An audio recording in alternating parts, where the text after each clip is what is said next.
नमस्कार दोस्तों, मैं रुपेश प्रताप सिंह स्वागत करता हूं आपका जीएस क्लासेस में। जैसा कि आप सभी लोग जान रहे हैं, हम लोग वैदिक सभ्यता का अध्ययन कर रहे हैं। वैदिक सभ्यता में काफ़ी चीज़ें देख लिया हमने, चारों वेदों को देख लिया है। चारों वेदों के ब्राह्मण आरण्यकों को देख लिया है। अब हम देख लेते हैं, जब काफ़ी चीज़ें हमने देख ली वहाँ वैदिक सभ्यता की, हमने संस्कृति देख लिया है, सामाजिक जीवन देख लिया है, सामाजिक व्यवस्था कैसी थी देख लिया है, न्याय व्यवस्था कैसी देख लिया है, प्रशासन कैसा है, ये सारी चीज़ें हमने देख लिया है। जो थोड़ी बहुत बची खुची चीज़ें हैं वैदिक सभ्यता के बारे में, उसको आज देख लेते हैं। अब जैसे हमने बताया था आपको, 4 वेद हैं। कितने वेद हैं? 4 हैं। सबसे पुराना क्या है? ऋग्वेद है, सामवेद है,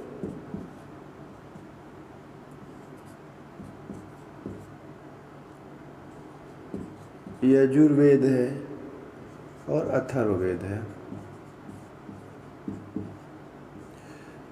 सबसे प्राचीन कौन है? ये सबसे प्राचीन है, सबसे नवीन ये है।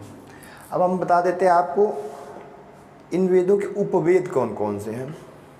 ये वेद हैं, ये कौन क्या है? ये वेद हैं। अब इनके उपवेद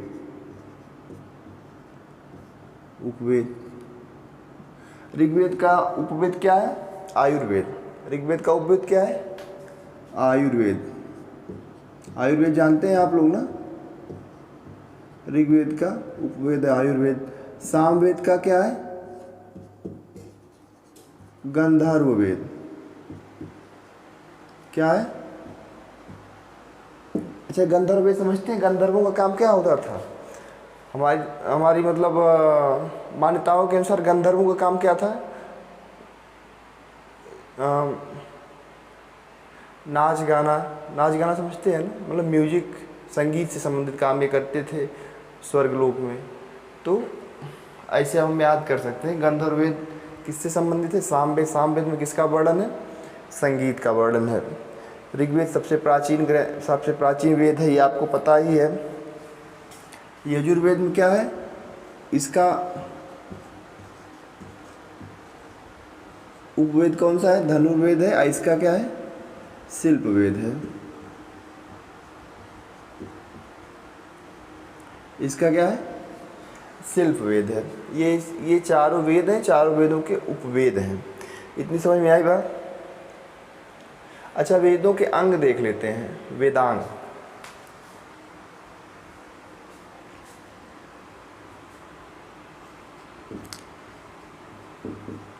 वेदांग क्या क्या है? मतलब वेदों के अंग। क्या है? वेदों के अंग।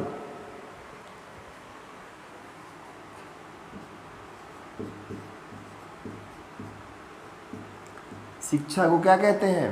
शिक्षा को वेदों की नाक कहते हैं। क्या कहते हैं? वेदों की नाक कहते हैं।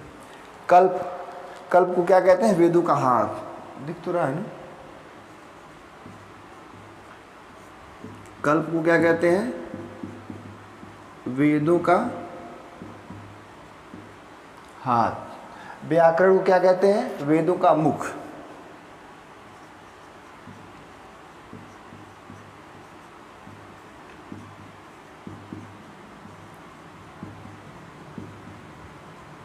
व्याकरण को क्या कहते हैं? वेदों का मुख। छंद को क्या कहते हैं? वेदों का पैर। आ जाएगा? ठीक है। छंद को क्या कहते हैं? वेदों का पैर। क्या कहते हैं? वेदों का पैर। इतनी बातें आपको समझ में आई? निरुक्त।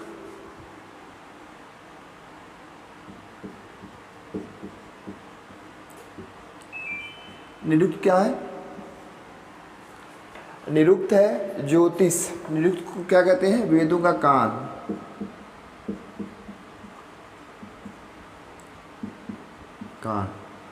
ज्योतिष को क्या कहते हैं?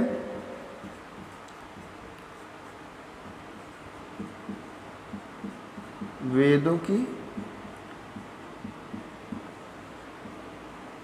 आँख। क्या कहते हैं, ज्योतिष को क्या कहते हैं, वेदों की आग। समझ में आई बात। जैसे इसमें निरुक्त में क्या है, भाषा और विज्ञान की जानकारी है, भाषा और विज्ञान की जानकारी है। इतनी चीज़ों को आप दोबारा से देखें। ये 4 वेद है, ऋग्वेद, सामवेद, यजुर्वेद, अथर्ववेद। ऋग्वेद को क्या कहते हैं, ऋग्वेद का उपवेद आयुर्वेद है, सामवेद का गंधर्व वेद है, यजुर्वेद का धनुर्वेद है, अथर्ववेद का शिल्प वेद है। वेदांग क्या है, शिक्षा को वेदों की नाक कहते हैं, कल्प को वेदों का हाथ कहते हैं, व्याकरण को वेदों का मुख कहते हैं, छंद को वेदों का पैर कहते हैं, निरुक्त को वेदों का कान कहते हैं और ज्योतिष को वेदों की आग कहते हैं। अच्छा, अब हम बता दें आपको कि एक उपनिषद है, जाबालो उपनिषद। क्या है,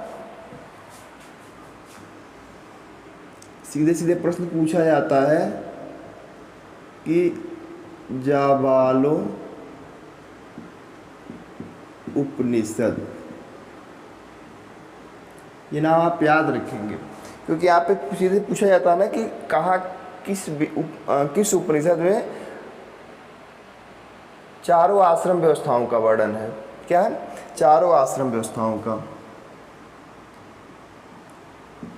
4 आश्रम। सबसे पहला क्या है, ब्रह्मचर्य। दूसरा क्या है, गृहस्थ। तीसरा क्या है, वानप्रस्थ। चौथा क्या है, सन्यास। क्या क्या है, ब्रह्मचर्य, गृहस्थ, वानप्रस्थ और सन्यास। इनकी उम्र क्या है, आयु 0 से 25, 25 से 50, 50 से 75 और सन्यास की 75 से 100 वर्ष।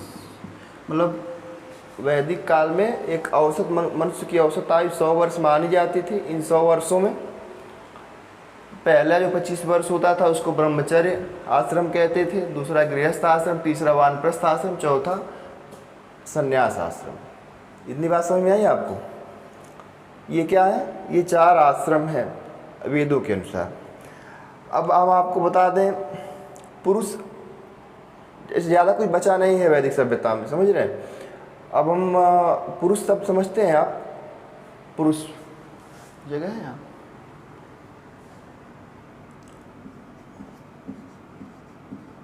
पुरुष का अर्थ होता है पवित्र आत्मा।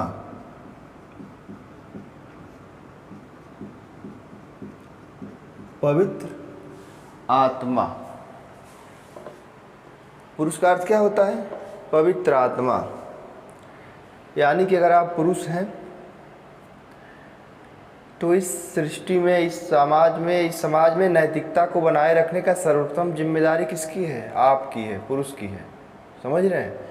आप अपने आप को अगर शक्तिशाली मानते हैं, अगर आपको लगता है कि आपके पास शक्तियां हैं, ईश्वर ने आपको शक्ति दे रखी है, आपने अगर ये मान रखा है कि आप व्यवस्था के नियामक हैं, तो आपकी ये नैतिक जिम्मेदारी है कि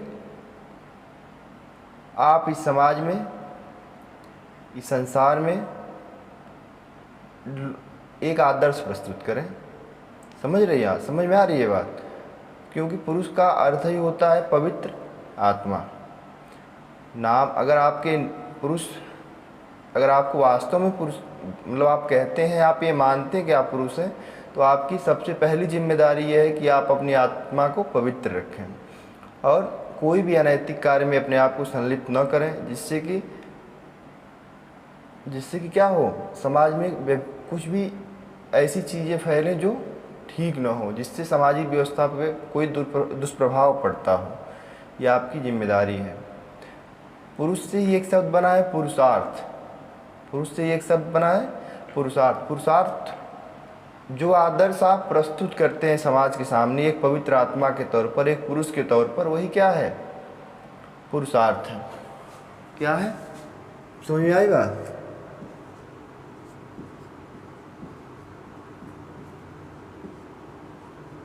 उसी को क्या कहते हैं? पुरुषार्थ। पुरुषार्थ को बताने के लिए 6 दर्शन बताए गए हैं। उन दर्शनों का नाम हम लिखते हैं, उसके लिए अलग अलग ऋषि हैं। उन ऋषियों ने, किस ऋषि ने क्या क्या कौन कौन सा दर्शन दिया, इसको लिख लेते हैं। यहाँ सीधे सीधे प्रश्न पूछा जाता है कि जैसे मान लीजिए सांख्य दर्शन को किसने प्रतिपादित किया है। ठीक है, सांख्य दर्शन को किसने प्रतिपादित किया है? कपिल मुनि ने। हम लिख लेते 6 दर्शन हैं। कितने दर्शन हैं? 6 दर्शन है। पहला सांख्य दर्शन है, दूसरा न्याय दर्शन है, न्याय दर्शन है। यहाँ हम दर्शन लिख देते हैं ताकि आपको कोई कंफ्यूजन ना हो। तीसरा वैशेषिक दर्शन है, वैशेषिक दर्शन है। चार्वाक दर्शन है, चार्वाक दर्शन है। पांचवा योग दर्शन है। छठा मीमांसा दर्शन है। मीमांसा दर्शन दरअसल 2 है। समझ में आई बात? ये क्या है? एक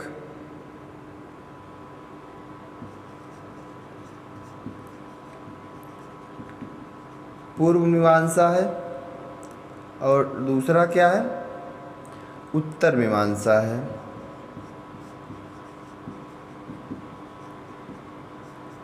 अब हम देख लेते हैं कि इनको लिखने वाले, सांख्य दर्शन को हमने आपको बताया कपिल मुनि, कपिल मुनि, कपिल ऋषि। न्याय दर्शन को गौतम ऋषि ने दिया है। न्याय दर्शन को किसने दिया बेटा? गौतम ऋषि ने। वैशेषिक दर्शन को कणाद ने दिया है, कणाद ऋषि ने दिया है। चार्वाक दर्शन को चार्वाक ने दिया है, चार्वाक ऋषि थे, चार्वाक ऋषि ने दिया है। ऋषि ये भी हैं, ठीक है। योग दर्शन को पतंजलि ने दिया है, पतंजलि ने दिया है, पतंजलि ऋषि ने दिया है। इस नाम से आप लोग आजकल बड़े अच्छे से परिचित हैं, बाबा रामदेव। मीमांसा में जो पूर्व मीमांसा है उसको जैमिनीय ऋषि ने दिया है। किसने दिया है? जैमिनीय ऋषि ने दिया है। और उत्तर मीमांसा को किसने दिया है? उत्तर मीमांसा को वादरायण ने दिया है, वादरायण। उत्तर मीमांसा को वादरायण ऋषि ने दिया है। इतनी चीज़ें आपको हमने बताई हैं, इसको हम दोहरा देते हैं। दोहराने के बाद कुछ थोड़ी बहुत और चीज़ें हैं जो हम आपको मौखिक तरीके से मुंह से बोल देते हैं। इस तरह से हमारा जो वैदिक सभ्यता का समापन हो जाएगा। इसके बाद हम लोग उत्तर वैदिक सभ्यता को पढ़ेंगे, उत्तर वैदिक काल को पढ़ेंगे, उत्तर ऋग वैदिक काल को या उत्तर वैदिक काल को पढ़ेंगे, ठीक है। इसको हम दोहरा देते हैं। जैसा हमने बताया था 4 वेद हैं। 4 वेदों में कौन कौन से? ऋग्वेद, सामवेद, यजुर्वेद, अथर्ववेद। इनके उपवेद है आयुर्वेद, गंधर्ववेद, धनुर्वेद और शिल्पवेद। वेदांग हैं, वेदों के जो अंग हैं उनको वेदांग कहते हैं। शिक्षा को वेदों की नाक कहते हैं, कल्प को वेदों का हाथ कहते हैं, व्याकरण को वेदों का मुख कहते हैं, छंद को वेदों का पैर कहते हैं, निरुक्त को वेदों का कान कहते हैं और ज्योतिष को वेदों की आँख कहते हैं। एक उपनिषद है जाबालो उपनिषद। जाबालो उपनिषद में 4 आश्रम की व्यवस्था बताई गई है। कौन कौन सी है? ब्रह्मचर्य, गृहस्थ, वानप्रस्थ और संन्यास। ब्रह्मचर्य की उम्र होती है 0 से 25, गृहस्थ की 25 से 50, वानप्रस्थ की 50 से 75, संन्यास की 75 से 100। अब पुरुष का अर्थ होता है पवित्र आत्मा। अगर आप पुरुष हैं तो इस बात का आप ध्यान रखें। पुरुषार्थ जो भी आप आदर्श प्रस्तुत करते हैं समाज में अपने कर्मों के द्वारा, वही क्या कहलाता है? पुरुषार्थ कहलाता है। इस बात को आप ध्यान रखें। पुरुषार्थ को समझने के लिए 6 दर्शन है: सांख्य दर्शन, न्याय दर्शन, वैशेषिक दर्शन, चार्वाक दर्शन, योग दर्शन, मीमांसा दर्शन। मीमांसा में 2 है, पूर्व मीमांसा, उत्तर मीमांसा। सांख्य दर्शन को किसने प्रतिपादित किया है? कपिल मुनि ने। न्याय दर्शन को गौतम ऋषि ने। वैशेषिक दर्शन को कणाद ऋषि ने। चार्वाक को चार्वाक ऋषि ने। योग दर्शन को पतंजलि ऋषि ने और पूर्व मीमांसा को जैमिनीय ऋषि ने, वादरायण ने उत्तर मीमांसा का प्रतिपादन किया है। अब आशा करते हैं ये बातें आपको समझ में आई होंगी। आप इनका स्क्रीनशॉट ले लें। छोटी छोटी चीज़ 2-4 लाइन और है, हम आपको बता देते हैं, उसके बाद आपको इसका स्क्रीनशॉट ले लें आप। हम आशा करते हैं कि आपने इसका स्क्रीनशॉट ले लिया होगा। ठीक है, इसका स्क्रीनशॉट आपने ले लिया होगा। अच्छा, हमने सामाजिक जीवन देखा था, सांस्कृतिक जीवन देखा था, थोड़ा सा हम यहीं और लिख लेते हैं। अच्छा, इस समय जो था आर्थिक क्रियाएं किस पर आधारित, अर्थव्यवस्था किस पर आधारित थी? अर्थव्यवस्था कहाँ आधारित थी? आ जाएगा यहाँ। अच्छा, इसको रब कर देते हैं। आपने इसकी स्क्रीनशॉट ले लीजिए, थोड़ा सा रब कर देते हैं इसको।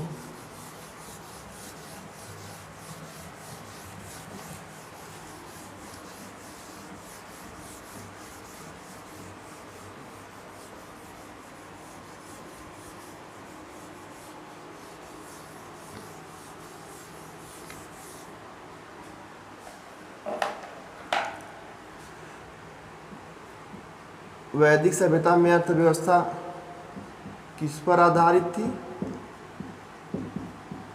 पशुपालन पर आधारित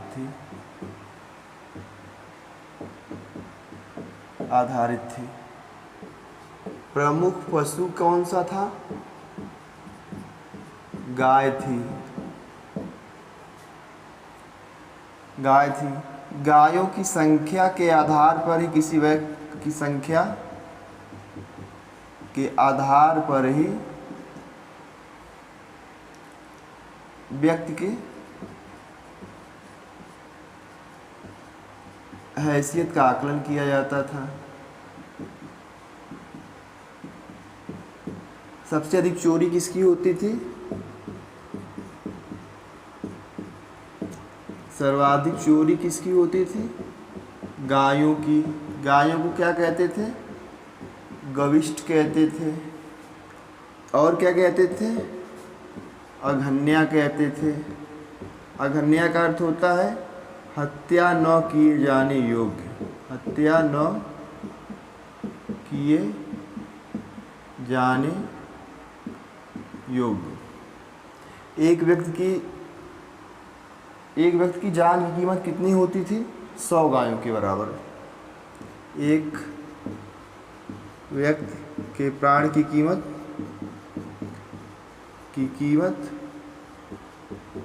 100 गायों के बराबर मानी जाती थी। यानी कि अगर आपने किसी की हत्या कर दी तो आप पे कितने का दंड लगाया जा सकता है? या तो मृत्युदंड दे दें, या तो 100 गायों को आपको भरपाई के तौर पर देना पड़ता था। इतनी बात आपको समझ में आई? व्यापारी जो होते थे क्या कहलाते थे? पशुओं के व्यापारी क्या कहलाते थे? पड़ी। क्या कहलाते थे? पड़ी कहलाते थे। ठीक है। और जो साहूकार जो होता था, साहूकार जो ब्याज पर धन देता था, जो ब्याज पर धन देता था, क्या कहते थे उसको? वेकनाट कहते थे। क्या कहते थे? वेकनाट कहते थे। क्या कहते थे? वेकनाट कहते थे। जो ये कृषि और पशुपालन की जानकारी हमको कहाँ से मिलती है? ऋग्वेद के 4थे मंडल से मिलती है। कृषि की जानकारी कहाँ से प्राप्त होती है? कृषि की जानकारी प्राप्त होती है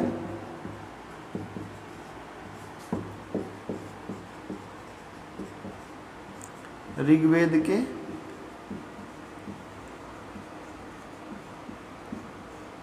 4थे मंडल से प्राप्त होती है। और कृषि की बात हो रही है तो सबसे प्रमुख फसल क्या थी? यव। यव कहते थे किसको? जौ को। पहला तो ये था। दूसरा क्या था? गोधुम। गोधुम किसको कहते थे? गेहूं को। गोधुम किसको कहते थे? गेहूं को कहते थे। इतनी बात समझ में आई? इतनी बात समझ में आई आपको? इस तरह से हमने आज क्या किया? वैदिक सभ्यता को समाप्त कर दिया। अब हम उत्तर वैदिक सभ्यता का अध्ययन करेंगे। इतनी बात आप समझ में आई? अच्छा, एक बात आप और समझें, ये क्या कर रहे हैं आप? तैयारी कर रहे हैं। किस चीज़ की तैयारी कर रहे हैं? आप कहेंगे परीक्षाओं की तैयारी है, आप कहेंगे एसएससी की तैयारी कर रहे हैं, पेट की तैयारी कर रहे हैं, टीचर बनना चाहते हैं या आईएएस पीसीएस बनना चाहते हैं। सही बात तो ये है कि आप परीक्षाओं की तैयारी इसलिए करना चाहते हैं क्योंकि आप अपनी लाइफ में ट्रांसफॉर्मेशन चाहते हैं। आप ये चाहते हैं हमारा जीवन स्तर जो उच्च हो, ऊपर जाए, हमारे जीवन स्तर में बदलाव हो। तो ये पढ़ाई क्या है? ये पढ़ाई आपको अपने जीवन स्तर को ऊपर ले जाने की एक सीढ़ी मात्र है। क्या है? सीढ़ी मात्र है। आप समझें, एक अदद नौकरी पाने के बाद ये जो प्रश्न पीछे बोर्ड पे हमने लिखे हैं, इनका कोई अर्थ रह जाता है? आप इसको याद रखेंगे, मानते हैं आपको याद रहेगा, लेकिन इनका कोई व्यवहारिक जीवन में कोई उपयोग नहीं हो पाएगा। तो इसका उद्देश्य क्या है? एक अदद नौकरी को प्राप्त करना, और नौकरी को प्राप्त करके हम अपने जीवन स्तर को ऊपर ले जाएं। ये बात आपको समझ में आ रही है?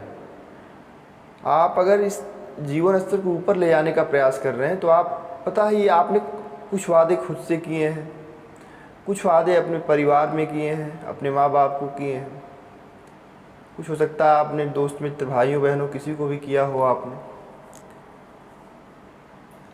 और मेरी समझ से ऐसा है कि आपने अगर कोई वादा किया है, चाहे वो खुद से किया हो, अपने पेरेंट्स से किया हो, अपने कजिन से किया हो, अपने किसी फ्रेंड से किया हो, अपने किसी से भी किया हो,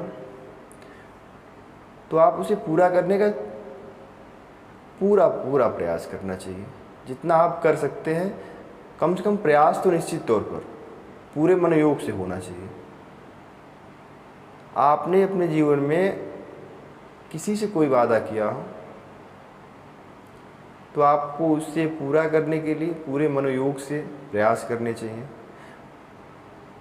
कोई ऐसा काम नहीं है जिसमें आप प्रयास करें वो संपूर्ण रूप से उसको आप पूरा ना कर पाएँ। और एक बात और है कि आप वादे वही करें जिन्हें आप पूरा कर सकें। समझ रहे हैं? ऐसा ना हो कि हमने कुछ वादे ऐसे कर, कभी कभी होता क्या है कि आवेश में आकर हम कुछ वैसे वादे कर देते हैं, कुछ ऐसे प्रण प्रतिज्ञा ले लेते हैं, उससे एक व्यक्ति जिससे आप कोई वादा करते हैं वो बड़ा आसान्वित हो जाता है। उसको क्या हो जाता है? बड़ी आशाएं होती हैं आपसे, और अगर आपने उन वादों को पूरा करने का प्रयास भी नहीं किया तो आप समझो उस व्यक्ति पर क्या गुजरेंगे। समझ रहे हैं? इसलिए सबसे प्रथम धर्म आपका क्या है कि आपने जो वादे किए हैं, चाहे वो किसी से किए हों, उन्हें पूरा करने का आपको प्रयास निश्चित तौर पर करना चाहिए। समझ में आई बात? इन शब्दों के साथ हम लोग वैदिक सभ्यता के अध्ययन का समापन करते हैं आज। कल हम उत्तर वैदिक काल के बारे में पढ़ेंगे। समझ रहे हैं? फिर धीरे धीरे हम प्राचीन इतिहास को समाप्त करेंगे, फिर आगे बढ़ेंगे। ठीक है? अगर आपको ये वीडियो पसंद आई हो, आपको इसमें से कुछ जानकारी ऐसी लगी हो जो काम में आए आपके परीक्षाओं में, वैसे अगर यहाँ से प्रश्न पूछे जाते हैं तो यहीं से पूछे जाते हैं सीधे सीधे बोर्ड से। चूँकि हम चाहें तो आपको कहानी लिखवा सकते हैं, लेकिन कहानी लिखवाने से आपका भी समय नुकसान होगा, मेरा भी। मेरा समय का नुकसान होने का आशा ये है कि मैं लिख दूंगा, आप भी लिखेंगे, जिसका कोई मतलब नहीं निकलेगा, कोई अर्थ नहीं। प्रश्न आपसे सीधे सीधे ऐसे पूछे जाएंगे। अतः हम ये चाहते हैं कि जो कुछ चीज़ें आपको मौखिक तौर पे हम बता दें, और जो शेष चीज़ें आप जो परीक्षाओं में आती हैं उन्हें हम यहाँ बोर्ड पे राइट डाउन कर दें, आप उसे लिख लें, इसका स्क्रीनशॉट रख लें, एक दो बार इस वीडियो को देख लें। निश्चित तौर पर आपको ये चीज़ें याद हो जाएंगी। कुछ भी ऐसा नहीं जो याद करने लायक नहीं है, चाहे जो याद हो ना। ठीक है? अगर आपको वीडियो पसंद आया हो तो वीडियो को लाइक करें, चैनल को सब्सक्राइब करें, अधिक से अधिक शेयर करें। आपका बहुत बहुत धन्यवाद।